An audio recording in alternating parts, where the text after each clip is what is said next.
이 시각 주요 뉴스입니다. 더불어민주당이 김건희 여사 주가 조작 의혹과 대장동 50억 클럽 특검 등 이른바 쌍특검 추진에 속도를 내고 있습니다. 국민의힘은 정치 특검을 무리하게 추진하고 있다고 반발했습니다. 미국 정부가 중국에 있는 기업의 부품과 광물이 쓰인 배터리는 전기차 보조금을 지급하지 않기로 했습니다. 정부는 배터리 공급망 긴급 점검에 나섰고 업계는 대응책 마련에 고심하고 있습니다. 7일 동안의 일시 휴전이 끝난 뒤 이스라엘과 하마스의 전쟁이 다시 시작된 가운데 휴전 재개를 논의하는 협상이 교착 상태에 빠졌습니다. 이스라엘 협상팀이 철수했고 하마스는 전면 휴전이 아니면 더는 인질을 석방하지 않겠다고 맞서고 있습니다.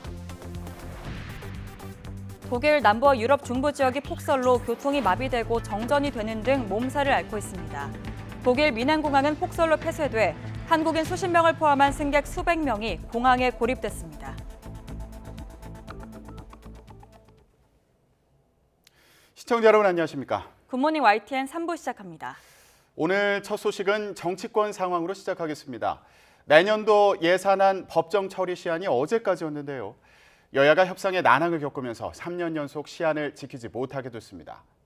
이런 가운데 더불어민주당은 김건희 여사 주가 조작 의혹과 대장동 50억 클럽 특검 등 이른바 쌍특검 추진에 속도를 내고 있는데요.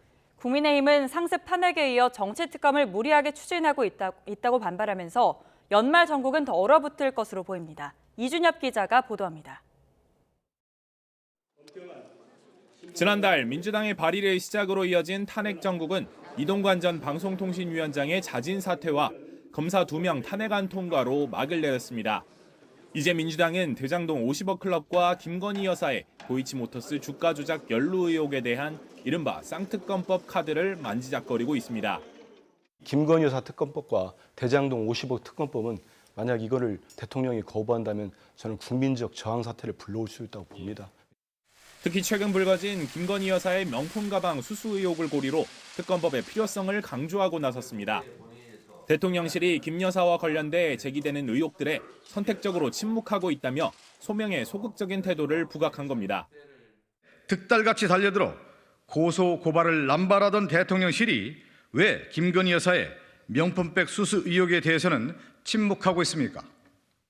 이에 대해 국민의힘은 민주당이 상습 탄핵에 이어서 이번에는 정치 특검으로 내년 총선을 앞두고 정치 공세를 이어가고 있다고 비판했습니다.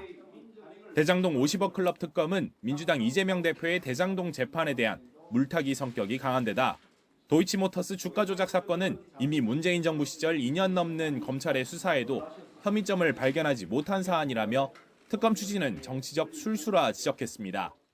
대통령이 거부하게 만들 수밖에 없는 함정을 파놓고 대통령에 대해서 강요하는 모양새는 절대로 이 정치의 본령에 맞지 않는다고 생각합니다.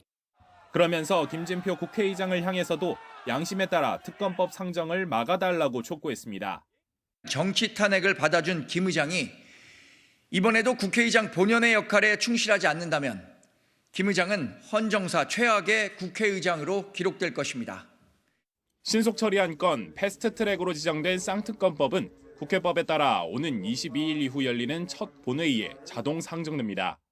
하지만 야당은 김진표 국회의장을 압박해 이보다 빠른 이번 정기국회 기간 안에 특검법을 상정하겠다는 방침이어서 반발하는 여당과의 신경전은 앞으로 고조될 것으로 예상됩니다. YTN 이준엽입니다. 이런 가운데 국민의힘은 더불어민주당의 정략적 탄핵으로 예산 정국에 제동이 걸리면서 내년도 예산안 처리에 법정 시한을 넘기게 된 거라고 비판했습니다. 정광재 대변인은 논평에서 민주당은 끝끝내 검사 2명에 대한 탄핵 소추안을 의결하며 예산안 법정 시한 전 마지막 본회의마저 기승전 당대표 방탄으로 마무리했다며 이같이 지적했습니다. 반면 더불어민주당은 윤석열 대통령이 거부권을 행사한 법은 모두 민생 법안이었으며 졸속으로 제출된 정부 예산안에서도 민생 거부가 드러난다고 비판했습니다. 박성준 대변인은 브리핑에서 윤석열 정부 예산안은 사회안전망 필수 예산을 대폭 삭감하고 미래 경쟁력을 위한 R&D 예산도 마구잡이로 깎았다며 이같이 지적했습니다. 이제 정치권에서는 넉 달 정도밖에 남지 않은 내년 총선에 대한 관심도 높아지고 있죠. 하지만 선거를 치르는 방식, 선거 제도는 아직도 오리무중입니다. 지난 총선 때 논란이 된 위성정당을 낳은 준연동형 비례대표제를 어떻게 할지를 놓고 여야는 물론 야당 내부에서도 동상이몽입니다. 조성우 기자가 보도합니다. 준연동형 비례대표제로 치러진 지난 2020년 총선에서 거대 양당은 비례대표 47석 가운데 36석을 가져갔습니다. 30석에 대해 상한선, 이른바 캡을 씌워 지역구 의석을 적게 가져간 정당의 의석수를 보전해주기로 한 제도를 악용해 위성정당을 만들었기 때문입니다. 거대 양당이 꼼수를 부려 무력화시킨 현행 제도를 어떻게 만질 거냐가 넉 달 남은 22대 총선의 핵심 과제입니다. 국민의힘은 정당 득표율에 따라 비례대표 의석을 나누는 병립형 제도로 다시 돌아가야 한다는 입장입니다. 여기에 전국을 3개에서 5개 권역으로 나눠 권역별 득표율에 따라 비례대표 의석을 배분하자는 겁니다. 국민의힘은 9월 1일 날 원내 의원총회를 개최해서 권역별 병립형 비례대표제를 하는 걸로 추인을 받았습니다.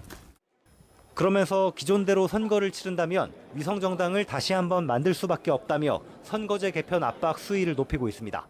어쩔 수 없이 위성정당을 만들 수밖에 없다라는 입장이 맞습니까? 그렇죠. 우리는 병립형을 해야 된다고 생각하고 있고 지난번부터 우리는 이런 연동형이 우리 정치 현실에 맞지 않다고 생각해 왔습니다. 선거제를 놓고 의원총회에서 난상 토론을 벌인 민주당은 계파 갈등 양상까지 보이고 있습니다. 이재명 대표는 지난해 대선 당시 연동형 유지를 골자로 한 위성정당 방지 방안을 공약으로 내걸었지만 최근 병립형 선호로 입장을 바꿨습니다. 만약에 내년 총선에서 우리가 일당을 놓치거나 또는 과반을 확보하지 못하거나 이런 상황이 발생하면 지금대로라면 위성정당 없이는 선거에서 제1당이 될 수 없다는 위기의식 때문인데 친명계를 중심으로 힘을 얻는 분위기입니다. 하지만 당내 비명계는 혁신에 역행한다며 위성정당을 방지하는 연동형 비례제를 주장하면서 맞서고 있습니다. 양당 카르텔법을 통과시켜 우리의 정체성을 부정한다면 다음 총선에서 우리의 운명은 언제 꺼질지 모르는 바람 앞의 등불처럼 위태로울 것입니다. 지난 총선에서 거대 양당에 농락당한 소수 야당은 병립형 회기는 퇴행이라고 비판하면서 총선을 어떤 방식으로 치르게 될지 마냥 기다리는 처지입니다. 선거제 개혁의 결단을 내려야 합니다. 병립형으로의 퇴행에 분명히 선을 긋고 위성정당 방지 약속을 확실히 해야 합니다. 여야는 물론 야당 내부서도 첨예한 입장 차이 탓에 선거제 합의는 난항에 예상됩니다. 이런 탓에 지역구와 비례대표 의석수를 정하는 선거구 획정도 7개월 넘게 지연되고 있습니다. 선거제 개편이 접점을 찾지 못한 가운데 오는 12일부터는 예비 후보 등록이 시작됩니다. 이때까지 합의하지 못한다면 어떤 제도로 선거를 치르게 될지 알지도 못한 채 우선 후보 등록부터 하는 촌극이 벌어질 수밖에 없습니다. YTN 조성호입니다.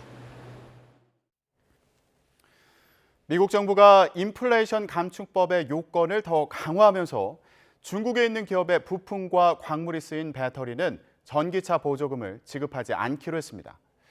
이와 관련해 정부는 배터리 공급망 긴급 점검에 나섰고 국내 기업들은 대응책 마련에 고심하고 있습니다.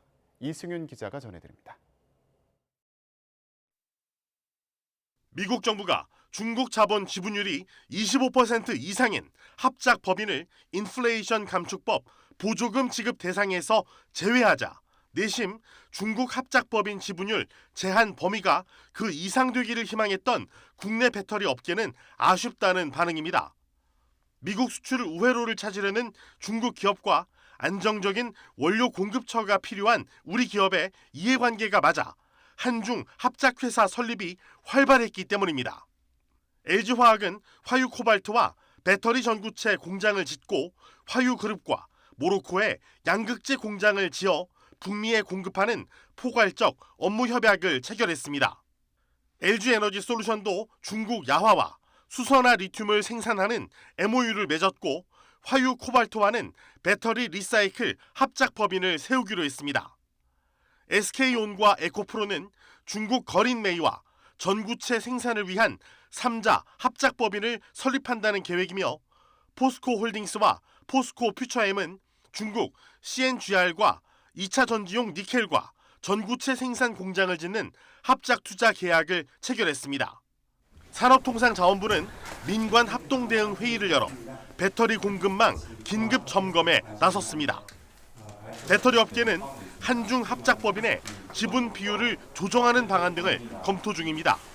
정부는 기업들의 불확실성 개선을 기대하면서 미국에서 우리 친환경차 판매의 53%를 차지하는 상업용 친환경차에 이번 규정이 적용되지 않은 건 긍정적으로 평가했습니다.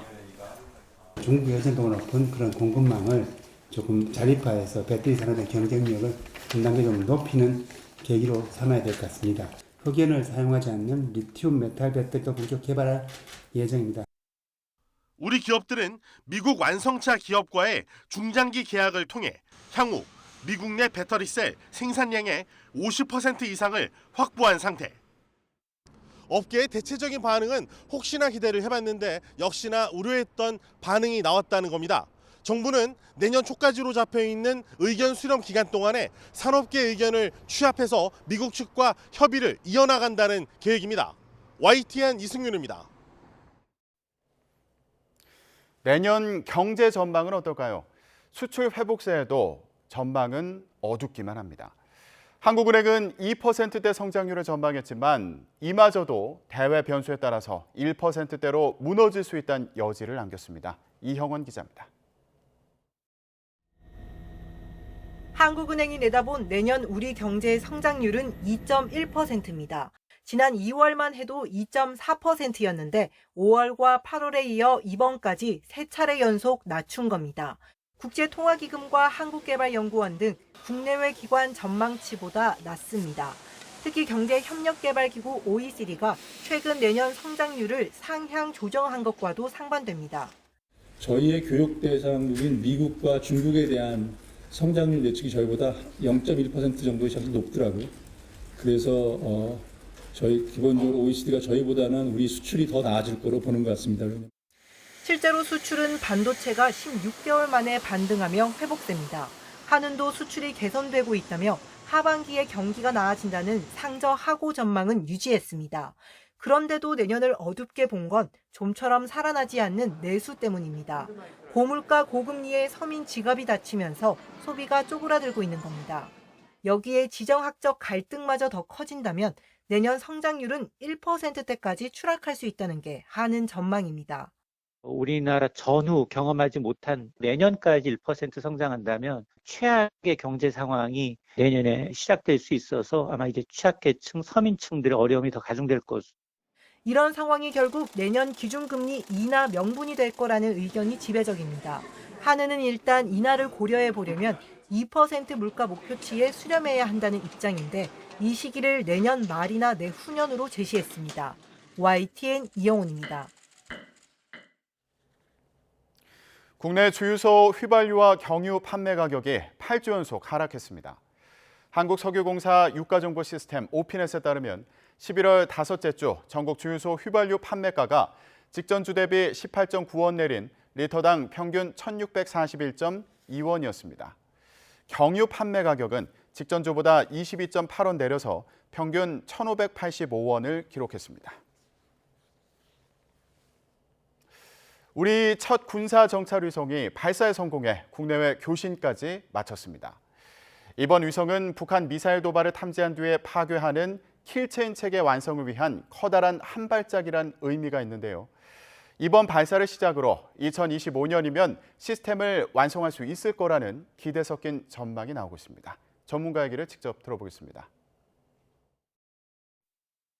북한의 핵 미사일로 추정되는 미사일이 움직이면 인공위성이 그걸 감지하게 되고 발사되기 전에 미사일로 우리 미사일로 그 해당 미사일을 격파를 하는 그런 개념이 킬체인입니다. 눈 시스템을 이제 시작을 한 겁니다. 5개 이제 인공위성이 돌면서 북한을 감시하는 시스템이 이제 시작이 돼서 25년에 이제 감시 눈이 이제 다 떠지는 상황을 기대하는 거죠. 최근 북한이 9.19 남북 군사합의 파기를 선언하면서 비무장지대 안의 감시 초소, GP 복구 움직임을 보이고 있는데요. 이에 대응해서 우리 군도 GP 복원을 검토하면서 전방 지역의 긴장감이 고조되고 있습니다. 최민기 기자가 전해드립니다. 최근 보건 문제로 북한과 대치 중인 비무장지대 내 감시초소 지피는 분단선인 군사 분계선으로부터 2km 반경 안에 있습니다. 정전협정에 따라 원칙적으로 중화기 반입이 안 되지만 북측은 박격포와 14.5mm 고사총 등을, 우리도 이에 대응해 유엔군 사령부의 허가를 받아 K3 기관총 등을 배치하고 있어 우발적 충돌 우려도 큰 곳입니다. 남북은 이 같은 군사적 긴장을 해소하자며 지난 2018년 9.19 군사합의를 통해 우선 감시초소 10곳은 파괴하고 한 곳은 원형만 남긴 채 병력을 철수했습니다. 그러자 남북의 지피 불균형 문제가 도마 위에 올랐습니다. 당시 초소는 북측이 160여 개, 우리 측이 60여 개를 운용하는 것으로 알려졌는데 똑같이 11개를 줄이면 우리 측의 감시정찰 측면에서 전력 약화가 더 크다는 이유에서였습니다. 지피의 시설이나 감시장비 능력 측면에서는 북한보다 월등히 앞서는 시설이거든요. 그런 차원에서 본다면 동일한 비율로 줄이는 것은 잘못된 합의였다고 생각되고요. 반면 우리 군의 경우 비무장지대 바깥 남방 한계선을 지키는 GOP 라인에 3중 철책과 과학화 경계 시스템을 갖춘 병력이 배치된 만큼 북한과 지피 개수를 단순 비교하는 건 의미가 없다는 반박도 제기됐습니다. 우리 군은 그 지피 후방 남방 한계선 일대 2중 3중의 철조망과 CCTV와 같은 과학화된 경계 시스템을 갖춘 다수의 GP 부대가 운영 중이고, 그런데 최근 북한의 정찰위성 발사 이후 남북 합의로 파괴하거나 철수한 지피가 복원될 조짐을 보이고 있습니다. 북측이 파괴된 지피에 목재 감시소를 세우고 병력과 중화기를 투입하는 정황이 포착되면서 우리도 원형이 보존된 강원 고성 지피부터 활용하고 나머지 지피는 단계적으로 복원하는 방안이 검토되는 겁니다. 문화재청의 승인을 어느 부분까지 받아야 되는지 이런 것에 대한 실무적인 논의가 있었던 것이고 안전진단도 해야 될 사안이라고 생각하고. 비무장지대의 군사적 긴장이 고조되고 접경지역 충돌 우려가 나오면서 합참의장도 취임 후 GP와 GOP를 찾아 대비태세를 점검했습니다.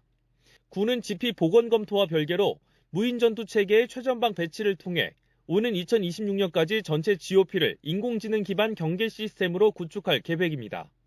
YTN 최민기입니다. 탈북민들을 대상으로 한 일자리 박람회가 9년 만에 열렸습니다. 1000명이 넘는 탈북민 구직자들이 박람회장을 찾아서 열기가 뜨거웠는데요.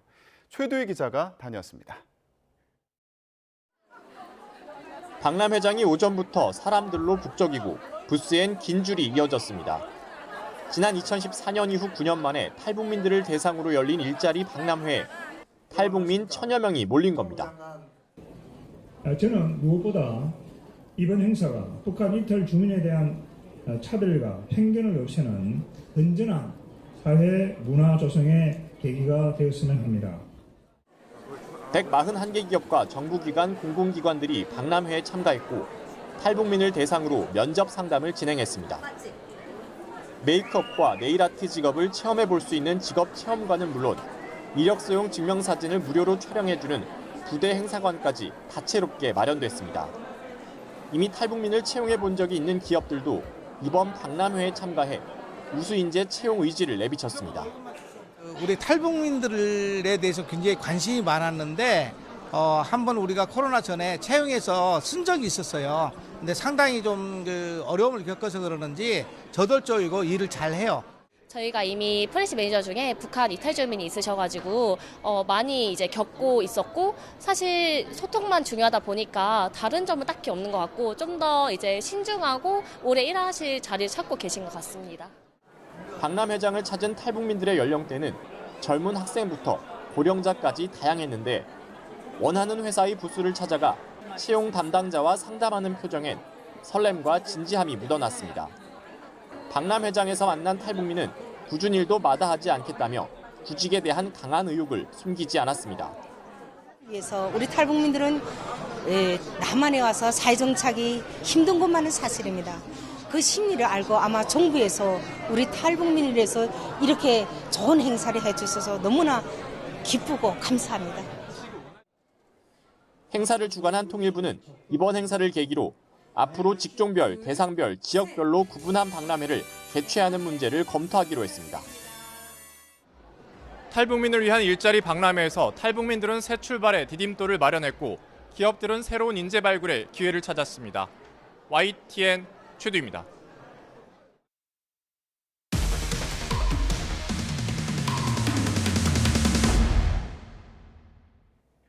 음주운전 사건 전문 변호사가 만취해 차를 몰다 적발된 사실이 뒤늦게 알려지면서 징계 처분을 받은 것으로 드러났습니다. 올해만 변호사 10명이 음주운전으로 징계를 받았는데 하지만 모두 과태료 처분에 그쳤습니다. 김철희 기자가 단독 보도합니다.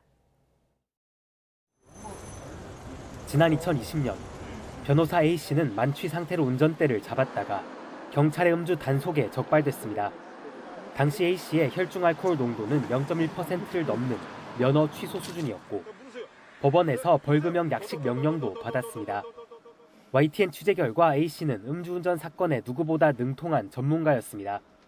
과거 수년간 운전면허 취소 정지 처분을 심의하는 경찰심의위원으로 활동한 경력 등을 바탕으로 전문성을 강조하며 음주운전 사건 전문 변호사로 활동해왔습니다. 심지어 음주로 면허가 취소됐던 사실을 숨긴 채 최근까지도 음주운전 사건에서 집행유예나 무죄를 끌어낸 사례를 내세워 의뢰인을 모집했습니다. 뒤늦게 이를 통보받은 대한변호사협회는 지난달 14일 변호사 품위 유지 의무를 위반했다며 A씨에게 과태료 100만 원 징계를 내렸습니다. 이에 대해 A씨는 술을 마시고 운전한 게 사실인 만큼 변협 처분에 이의를 제기하지 않고 수용했다고 밝혔습니다. 음주운전으로 징계를 받은 변호사는 A씨뿐만이 아닙니다.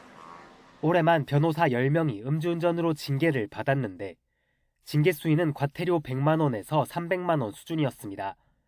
전문가들은 징계를 강화하는 동시에 음주운전을 한 변호사가 음주 사건을 변호하는 모순을 막을 제도 보완이 필요하다고 지적합니다. 징계 수위를 높이도록 이렇게 하고 그다음에 궁극적으로는 이제 변호사법에 이런 분들에 대한 조치가 따로 들어가야 될 것 같습니다. 술을 마신 뒤 폭행과 재물손괴, 공무집행 방해까지 한꺼번에 저지른 변호사나 장애인을 때린 변호사 역시 모두 올해 변협에서 징계를 받았지만 음주운전 사례와 마찬가지로 수백만 원 과태료를 내는 데 그쳤습니다. YTN 김철입니다. 그젯밤 불이 난 울산 북구 아파트에서 일가족이 숨진 채 발견된 가운데 경찰은 40대 가장이 아내와 두 자녀를 살해한 뒤 불을 지르고 극단적 선택을 한 것으로 추정했습니다. 울산경찰청은 아파트에 숨져있던 아내와 자녀들의 목에서 짓눌린 흔적을 발견했다고 밝혔습니다. 경찰은 가장인 A씨가 경제 문제로 가족을 숨지게 하고 극단적 선택을 했을 가능성이 크다고 보고 수사하고 있습니다. 화재를 진압하다가 불의의 사고로 순직한 고 임성철 소방장의 빈소와 합동 분향소가 마련돼 추모객들의 발길이 이어졌습니다. 고인의 빈소에는 아침부터 동료 소방관들이 찾아 비통한 마음으로 고인의 넋을 기리고 유족들을 위로했습니다. 제주도 소방안전본부에 마련된 합동 분향소에도 고인을 추모하려는 시민들의 발길이 이어졌습니다. 고인의 연결식은 모레 제주 한라체육관에서 제주특별자치도장으로 엄수되고 유해는 국립제주호국원에 안장될 예정입니다. 내년에 단순 노무직으로 외국인을 채용할 수 있는 업종에 식당이 새로 추가됐습니다. 우선 일부 지역에서 주방 보조로만 채용할 수가 있는데 인력난이 심한 호텔 등 다른 업종에서도 허용해달라는 요구가 많습니다. 김평정 기자가 보도합니다. 이 식당은 최근 주방일과 손님 접대를 할 외국인 직원 1명을 새로 구했습니다. 채용 과정에 한 달 가까이 걸렸지만 일하는 사람 찾기 어려운 요즘 현실을 고려하면 그마저도 다행이란 생각입니다. 우리 어머니가 몸이 안 좋으셔갖고 홀에서 홀 서빙하셨는데 몸이 안 좋으셔갖고 사람 하나 이제 그 단기 아르바이트 하나 구하려고 한 달 전부터 구했어요. 근데 계속 사람들이 순전공이 안 되고 일도 못하고 아줌마들이 왔다 갔다 했는데 하루에 한 번씩 바뀌었거든요. 이와 같은 식당 사장님들의 구인난이 내년부터는 조금 풀리게 될 전망입니다. 특별한 기술이 필요 없는 단순 노무직으로 외국인을 채용할 수 있는 고용 허가제 허용 업종에 식당이 추가되기 때문입니다. 그러면 기존의 중국 동포 말고 다른 나라에서 온 외국인도 채용할 수 있습니다. 주방 보조 업무에 한해 서울과 부산 등의 98개 기초지자체와 제주, 세종에서 시범 적용됩니다. 내년에 고용 허가제로 들어올 전체 외국 인력은 16만 5천 명으로 올해보다 38%나 증가하는데 대부분 제조업과 농축산업 등에 배정됩니다. 식당과 마찬가지로 내국인 인력 유출이 심한 서비스 관련 업종에서는 고용 허가제 적용 대상에 포함해달라는 요구가 계속 나오고 있습니다. 주유소라든지 또 인테리어업이라든지 숙박업이라든지 이런 데는 계속적으로 많은 업종이 필요하다고 얘기합니다. 왜냐하면 이번에 이렇게 외국인 인력을 통해서 어느 정도 숨통을 트인 것처럼 타 업종에도 좀 이렇게 확대 시행해서 다만 노동계에서는 내국인의 재취업기를 막을 수 있고 이주 노동자의 권리 보장 역시 미흡하다며 반발하고 있습니다. 정부는 의견 수렴을 거쳐 내국인 일자리를 침해하지 않는 선에서 호텔 콘도업의 인력난 해소 방안을 마련한다는 계획입니다. YTN 김평정입니다.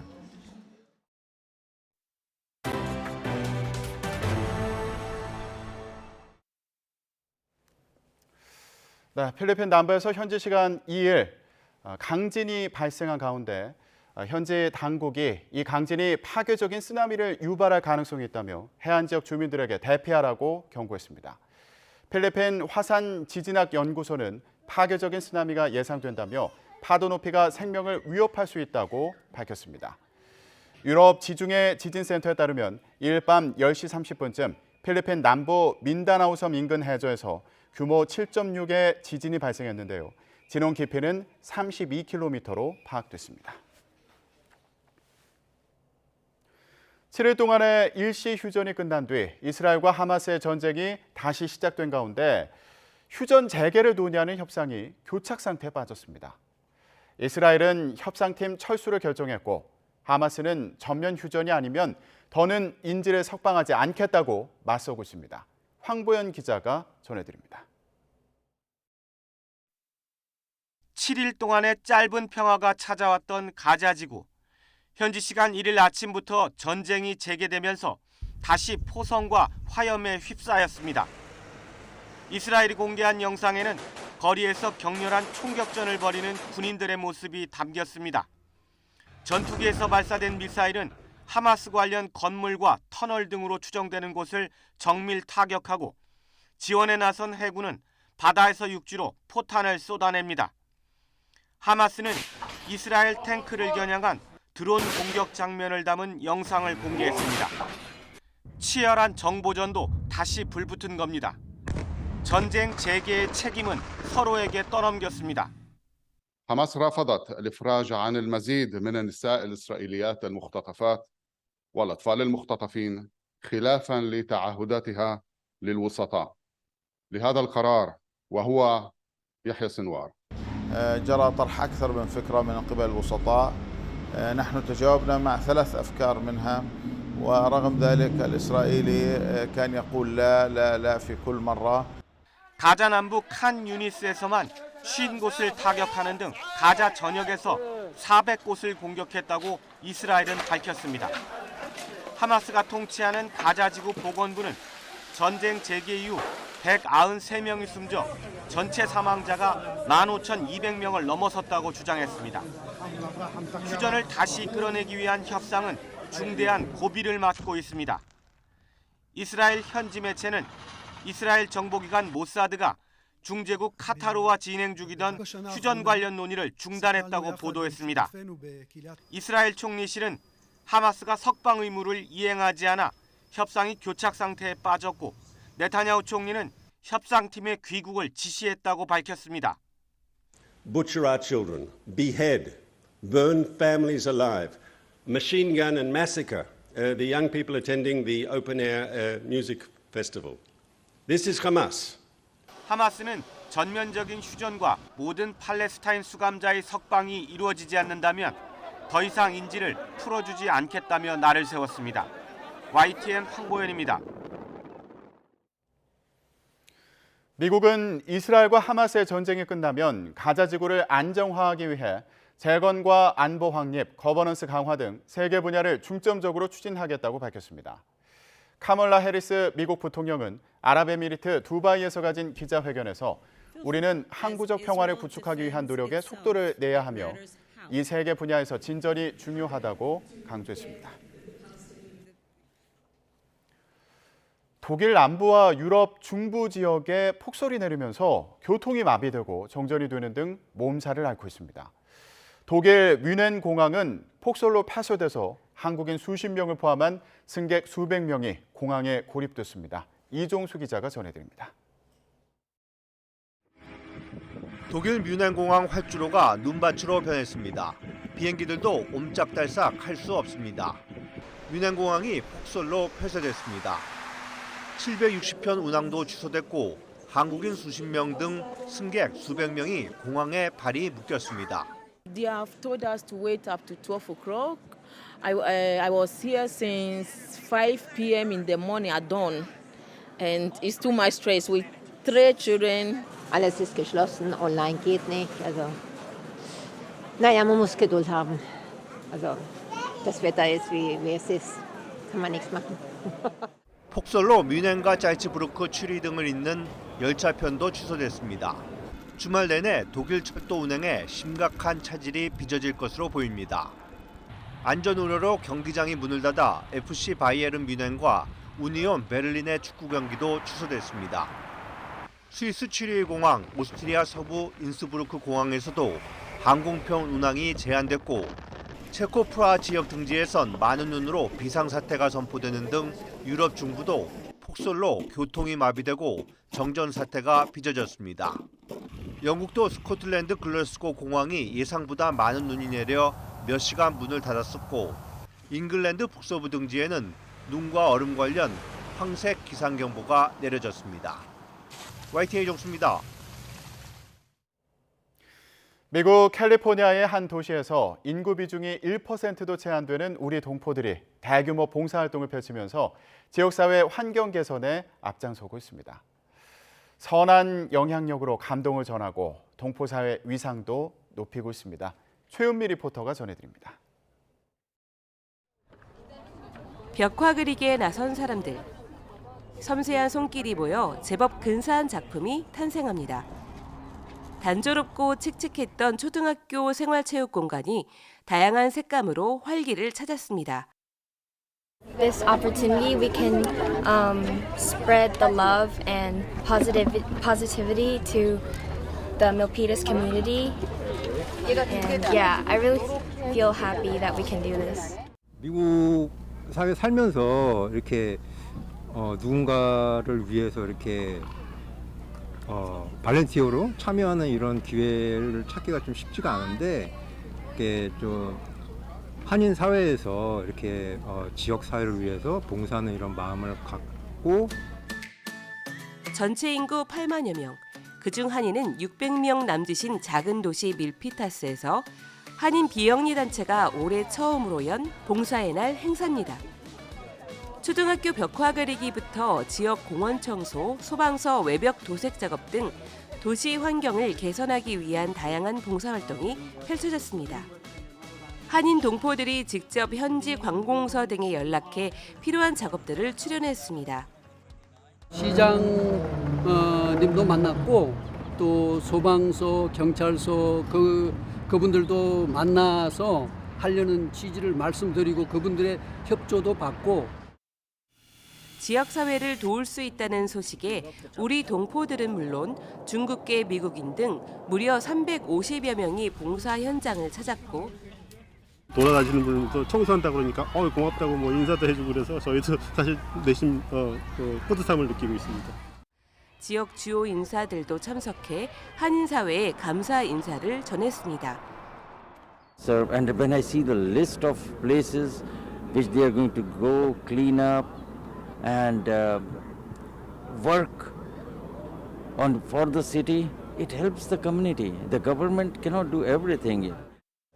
I think seeing the Korean community out here, it definitely shows an example of what it means to show compassion and empathy, and it's something that we try to teach our students here at Kurtner. 도시 전체 인구의 1%도 채 되지 않는 밀피타스 한인사회. 규모는 작지만 지역사회 발전과 화합에 앞장서 선한 영향력을 끼칠 수 있도록 봉사활동을 꾸준히 이어갈 계획입니다. 미국 캘리포니아에서 YTN 월드 최음입니다.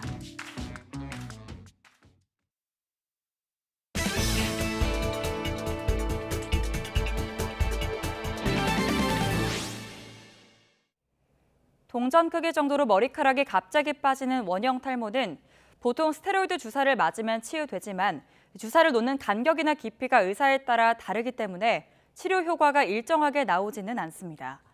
그런데 국내 연구진이 녹는 바늘인 마이크로 니들 방식으로 두피 속에 고르게 약물을 넣을 수 있는 새로운 원형 탈모 치료제를 개발했습니다. 양회영 기자가 취재했습니다. 500원짜리 동전 정도의 크기로 머리카락이 갑자기 빠지는 원형 탈모. 스트레스가 주요 원인으로 꼽히는데 자연적으로 치유되기도 하지만 재발되는 경우도 많아 치료가 어려운 편입니다. 증상이 심하면 주사제 형태로 치료가 진행되는데 문제는 환자의 원형 탈모 부위에 적절한 깊이와 간격으로 약을 주입하는 게 의사에 따라 달라진다는 점입니다. 500원 정도 동전 크기 같으면 적어도 4번, 5번 정도를 주사를 해야 되니까 그게 좀 통증이 있죠. 그 외에 그게 다발성 있는 경우는 좀 더 많은 범위를, 많은 곳을 주사를 해야 되니까 환자들 좀 힘들어합니다. 그런데 국내 연구진이 주사가 아닌 녹는 바늘인 마이크로 니들 형태로 치료액을 두피 깊은 곳까지 전달할 수 있는 원형 탈모 치료제를 개발했습니다. 핵심은 마이크로 니들을 고체 상태로 적정한 깊이에 두피에 찔러 넣는 것. 자체 개발한 장치로 도장을 찍듯이 마이크로 니들만 피부 안에 넣어주고 빠지는 방식입니다. 이때 마이크로 니들의 모양 또한 연구진의 핵심 기술입니다. 화장품에 주로 쓰이는 기존 원뿔 모양과 달리 촛불 모양을 본떠 만들었는데 더 많은 양의 약물을 깊게 넣을 수 있는 특징을 가졌습니다. 동전 크기의 판의 마이크로 니들은 61개로 2mg의 약물을 한 번에 넣을 수 있습니다. 연구진이 스트레스를 줘 원형 탈모를 유발한 쥐로 실험해본 결과 같은 약물을 크림으로 바르거나 주사로 맞을 때보다 마이크로 니들을 이용했을 때 더 고르게 털이 많이 자란 것을 확인했습니다. 그렇기 때문에 캔들릿처럼 생겼을 경우에는 좀 더 깊은 곳에 많은 양을 전달할 수 있고 이런 것들이 이번 탈모 치료, 모낭세포처럼 깊숙한 곳을 조금 더 목표로 할 때에는 더 적합한 기술이다라고 말씀드릴 수 있습니다. 연구진은 이번에 개발한 기술을 원형 탈모 이외에 남성형 탈모는 물론 아토피나 건선 등 다양한 피부 질환 치료에 적용할 계획이라고 밝혔습니다. YTN 사이언스 양회영입니다. 메가서울 이슈가 확산하는 가운데 서울과 인접한 경기도 내 12개시가 수도권 정비계획법 개정을 요구했습니다. 40년 전 수도권의 인구와 산업 과밀을 막기 위해 도입됐던 만큼 이제는 손을 봐야 한다고 주장했습니다. 최명신 기자가 보도합니다. 지난해 수원시 재정자립도는 44.19%, 지난 2000년 89%였던 게 20여 년 만에 절반 정도로 줄었습니다. 수도권 정비계획법에 묶여 공장 증축이나 신축이 사실상 불가능해지다 보니 기업들이 하나둘씩 도시를 떠난다고 이야기합니다. 저희 같은 경우도 사업 확장을 위해 토지 비용이 저렴한 곳을 찾고 있으며 중과세 적용을 받지 않는 화성시, 용인시 등 인근 지역으로 옮기는 것을 대안이라 생각하고 알아보고 있습니다. 수도권 정비계획법은 수도권 인구와 산업 과밀을 막기 위해 40년 전 만들어졌습니다. 국토의 균형 발전을 꾀한다는 취지였습니다. 수원과 안양, 부천, 광명 등 과밀 억제권으로 묶인 경기도 내 12개 지자체가 법 개정을 위해 공동 대응 협의회를 출범시켰습니다.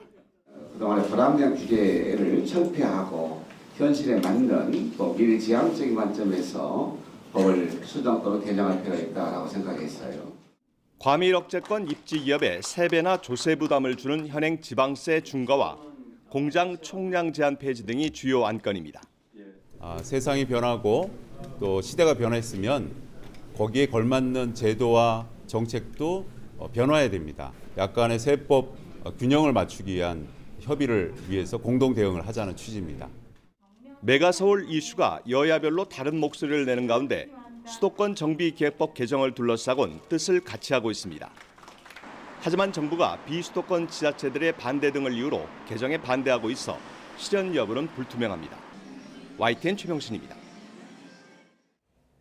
차도 이제 간편하게 마시는 시대가 열리고 있습니다. 우려내고 끓이는 절차를 생략한 제품들인데요. 전남 농업기술원은 차의 기능성을 한층 높인 가루와 또 액상차 음료를 새롭게 선보였습니다. 김범한 기자가 보도합니다. 요즘 시장에서는 기능성을 강조한 음료가 인기를 끌고 있습니다. 쉽게 마실 수 있고 다양한 맛도 좋아하는 경향입니다. 실제로 기능성을 표시한 일반 식품의 수는 지난 2001년 10개에서 지난해 6월 기준 256개로 무려 25배나 늘어났습니다. 1인 가구가 30%를 넘어서면서 용량이 적고 작은 포장 수요도 늘고 있습니다. 이런 추세에 맞춰 전남농업기술원이 녹차 허브에서 추출하고 호지채를 농축해 가루를 만드는 기술을 개발했습니다. 이제는 우리 다류도 이러한 헬시 플레저 경향에 맞춰서 맛있고 건강하게 섭취하실 수 있는 분말, 액상음료 4종을 개발하게 되었습니다. 전남농업기술원은 이를 바탕으로 가루음료 레시피 2가지를 개발해 스틱으로 된 간편 음료 시제품을 내놓았습니다. 또 원가를 줄이고 품질을 균일하게 만들기 위해 홍차를 빨리 만드는 기술도 개발해 상품화했습니다. 맛과 편리성을 다 잡은 분말차는 차 소비를 촉진하고 농가 소득이 8배 향상될 것으로 기대하고 있습니다. 국산 홍차 대량 생산 기술로 제조한 농축액 베이스는 다양한 차 음료에 적용이 가능하여 국산 홍차 소비 증가로 수입 대체도 기대됩니다. 전남농업기술원은 농가, 산업체와 협력해 막대형 가루차 음료를 상품화하고 속성으로 대량 생산할 수 있는 홍차 제조 기술도 차 농가에 대대적으로 보급할 예정입니다. YTN 김범환입니다. 12.12 군사반란을 다룬 영화 서울의 봄이 개봉 10일 만에 300만 관객을 돌파했습니다. 영화관 입장권 통합 전산망 자료에 따르면 영화 서울의 봄은 개봉 10일째인 그제를 기준으로 누적 관객 327만여 명을 기록하며 박스오피스 1위를 지켰습니다. 오늘 400만 명을 넘길 것으로 보이고 이번 주 초에 손익분기점인 460만 명을 돌파할 것으로 전망되고 있습니다. 김성수 감독이 연출한 서울의 봄은 정권을 탈취하려는 보안사령관 전두광과 그에 맞서는 수도경비사령관 이태신의 9시간을 그린 작품으로 실화의 허구가 더해진 수작으로 평가받고 있습니다. 오늘 새벽 0시 10분쯤 경기 군포 속달동에 있는 산에서 불이 나 1시간 20분 만에 꺼졌습니다. 이 불로 인명피해는 없었지만 산림 0.2헥타르가 탔습니다. 산림당국은 뒷불 감시를 마치는 대로 정확한 원인을 조사할 계획이라고 밝혔습니다. 어제 저녁 8시 10분쯤 부산 범일동 도로를 달리던 마을버스가 신호 대기 중이던 승용차와 도로변에 있던 어린이 보호구역의 표지판을 잇따라 들이받았습니다. 이 사고로 70대 버스 운전자와 승객 5명이 부상을 입어 병원에 옮겨졌습니다. 경찰은 졸음운전을 했다는 버스 운전자의 진술을 토대로 정확한 경위를 조사하고 있습니다. 어제 오후 3시 10분쯤 강원도 강릉시 대전동에 있는 주택에서 불이 났습니다. 이 불로 1층짜리 주택 1개 동이 모두 불에 탔고 진화를 시도하던 집주인이 넘어져 손목에 타박상을 입었습니다. 소방당국은 40여 분 만에 불길을 잡은 뒤 정확한 화재 원인을 조사하고 있습니다.